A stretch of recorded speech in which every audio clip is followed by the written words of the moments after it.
Alors, au Québec, chaque fois que les oiseaux volent bas, que la vie est poche et que le ciel est moche, lorsque les chats sont nerveux et les enfants malcommodent, chaque fois que les urgences débordent, que les ponts sont bloqués et que les portes d'ascenseur coincent, quand le taux des suicides dépasse le taux des décrochages et des licenciements, lorsque le niveau de l'eau baisse et que la fréquentation du bingo et des assemblées du PQ est en régression,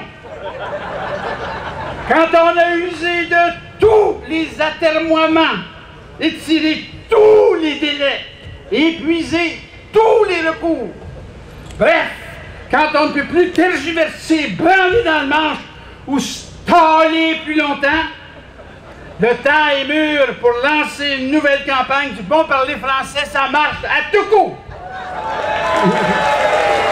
Lorsque rien ne va plus blâmer l'orthographe et la grammaire pour toutes les fautes de la société, c'est une riposte imparable pour détourner l'attention et occulter les débats.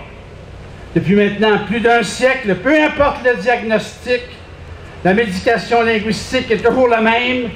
Il faut guérir la langue par la langue. À preuve, tout récemment, la même ministre qui avait sabré avec une remarquable insouciance dans les services de l'Office de la langue française et des programmes de francisation, Michel Courchaine en l'occurrence, s'est révélée soudainement une passionnara de l'orthographe. Face aux fautes de français des élèves dans les écoles, nous passerons! Ils passeront pas! Mais il ne redoublera pas non plus. Ce qui lui a valu, bien sûr, l'appui unanime de tous les commentateurs et des éditorialistes. Les fautes d'orthographe, c'est l'état ponctuel de la langue. La francisation, c'est le poids de la langue.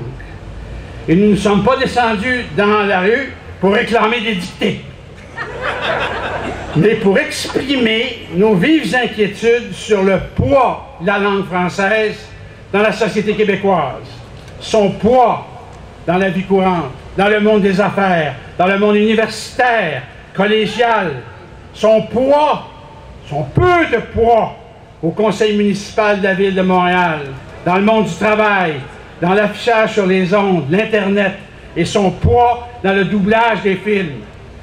Nous sommes ici également pour célébrer le 30e anniversaire de la langue française et honorer la mémoire du seul homme politique qui, dans toute l'histoire du Québec, a su proposer et imposer une approche linguistique autre que celle d'une campagne du bon parler, le docteur Camille Lorrain.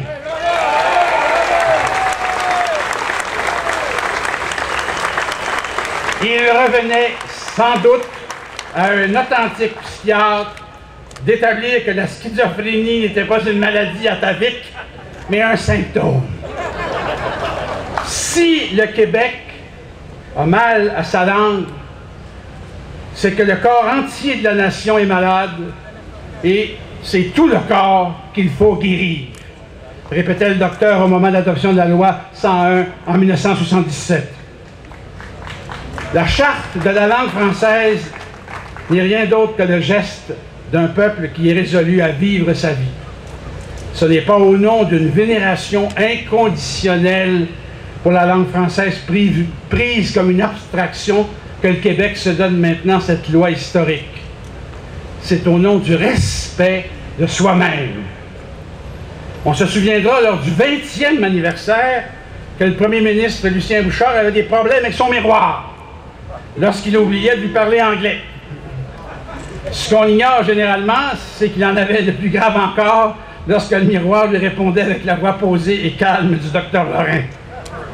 L'apprentissage collectif de la confiance en soi suppose que nous nous débarrassions de ce sentiment de culpabilité qui nous paralyse à toutes les fois que, comme peuple, nous tentons de nous définir.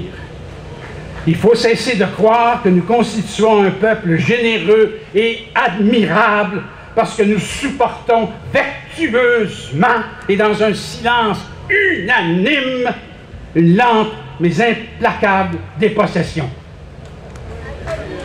Quand la langue française fait du mauvais gras, parce qu'on la gave de chips, puis de peanuts, puis de gros mac, puis de rôti all dress, puis de Kentucky Fried Chicken, puis de fast food et de free delivery, on peut le prendre personnel.